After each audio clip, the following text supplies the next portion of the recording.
The video you just watched is trying to sell you a single gut punch storyline. Iran is hitting U.S.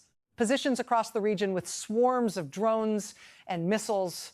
American hardware is burning on the tarmac. And Donald Trump, never a man to admit error, never a man to absorb consequences, has the country teetering toward an even bigger disaster.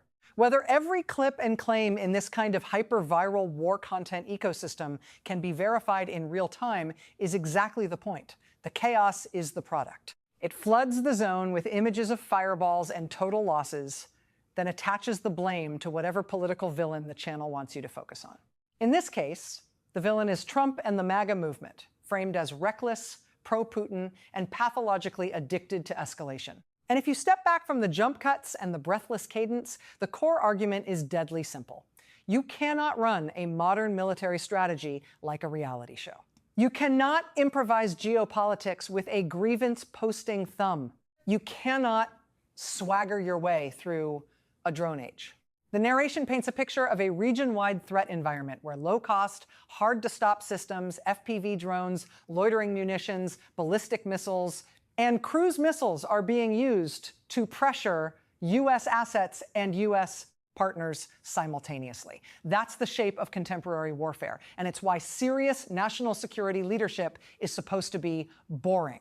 Boring means layered air defense, hardened bases, redundant command and control, and diplomacy that prevents conflicts from metastasizing in the first place. Boring means you don't pick fights with allies while winking at adversaries.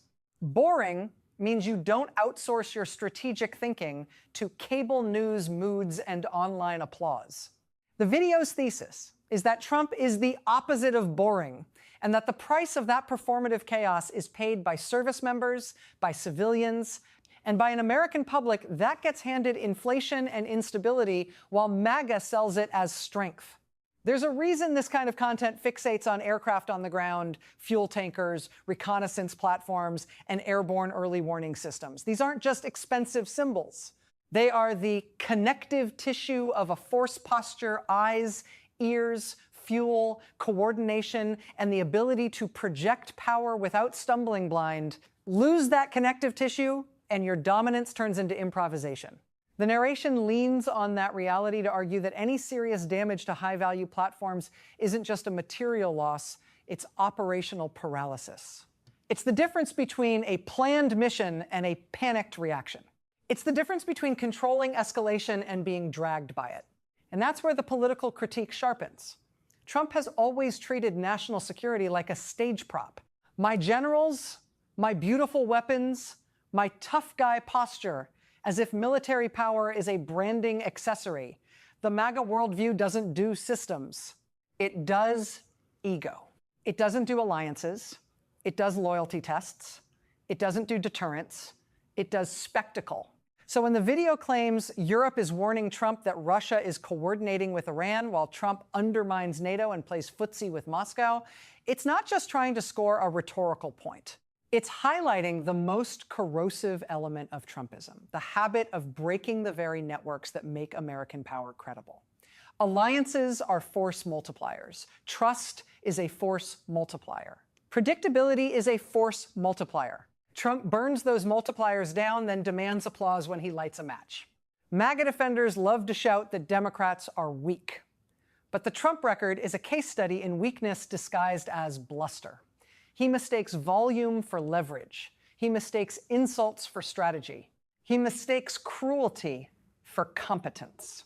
And when confronted with complex realities like regional conflict dynamics, militia networks, energy choke points, and the basic truth that modern drones are cheap while modern interceptors are not, he reaches for the one tool he understands: escalation theater.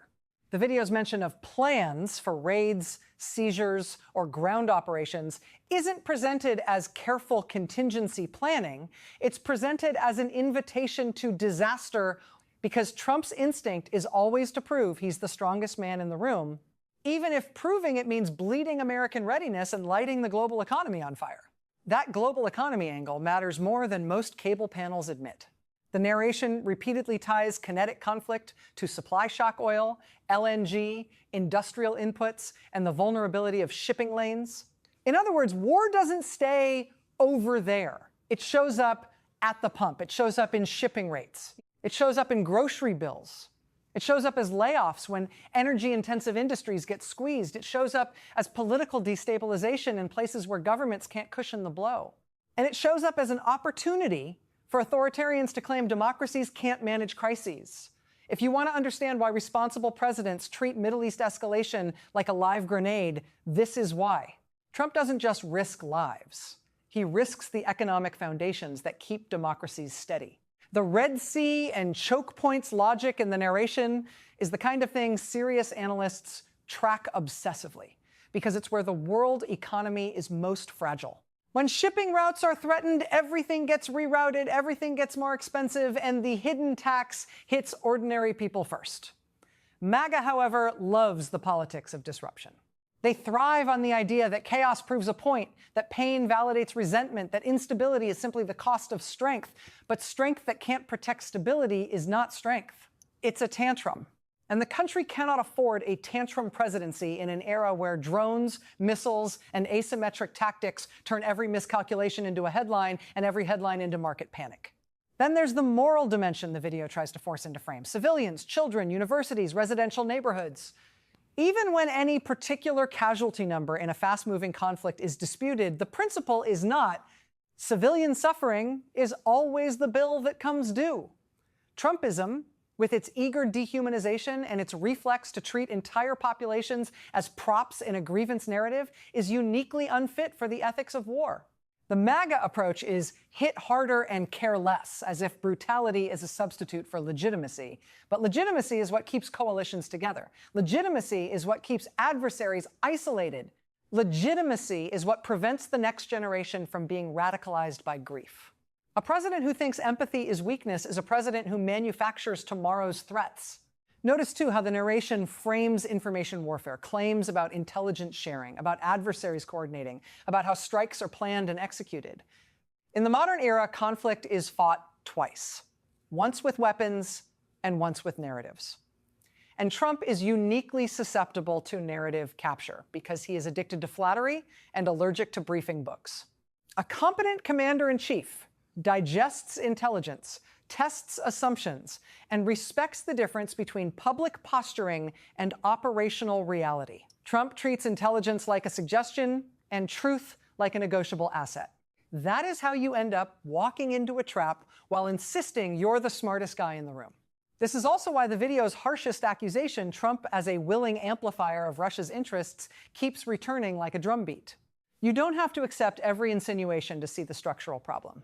Trump consistently attacks America's alliances and democratic partners while finding excuses for autocrats.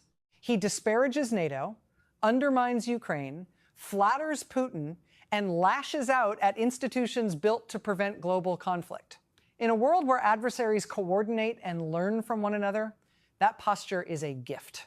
It tells every hostile actor that the United States can be pushed, distracted, divided, and manipulated, not because America is inherently weak, but because one political faction is willing to trade national cohesion for personal power. And let's talk about the domestic political use of war. Trump has always understood conflict as a stage for dominance and distraction. When he is cornered, he escalates rhetoric. When he is criticized, he attacks institutions. When facts don't cooperate, he invents enemies. MAGA politics is built to thrive in permanent emergency mode, because emergency mode justifies anything. Crackdowns, scapegoats, corruption, loyalty purges, and the quiet transfer of public money into private pockets. A prolonged, messy conflict environment becomes not a national security challenge to be solved, but a political atmosphere to be exploited. That is not leadership. That is predation. If you strip away the channel's dramatic flourishes, the warning at the heart of this script is the warning Democrats have been making for years. Trump is not merely controversial. He is structurally dangerous. Dangerous because he treats the presidency as personal property. Dangerous because he confuses vengeance with governance. Dangerous because he can't distinguish between strength and cruelty, between strategy and impulse, between allies and targets. Dangerous because he makes the United States predictable to its enemies in the worst possible way, predictably erratic, predictably ego-driven, predictably willing to sacrifice long-term national interest for short-term applause. And so the narrative ends where it began, with the image of a region spiraling, with U.S. personnel at risk, with allies alarmed, and with a Trump movement that responds not with humility or course correction, but with denial and bravado. That's the MAGA formula. When reality exposes failure, they don't reassess, they double down. When the costs rise, they don't level with the public, they blame a scapegoat. When the country needs steadiness, they offer spectacle. The tragedy is that this isn't just a political style. In the real world, it becomes a body count, a budget crater, an economic shockwave, and a generation of consequences. If America wants to be secure in the drone age, it needs something Trump has never offered. Competence that doesn't need to shout. Alliances that aren't treated like extortion rackets. Diplomacy that prevents war rather than glamorizing it. And a commander-in-chief who understands that the job isn't to look tough on camera, it's to keep people alive, keep partners aligned, and keep the world from sliding into the kind of cascading conflict that history never forgives.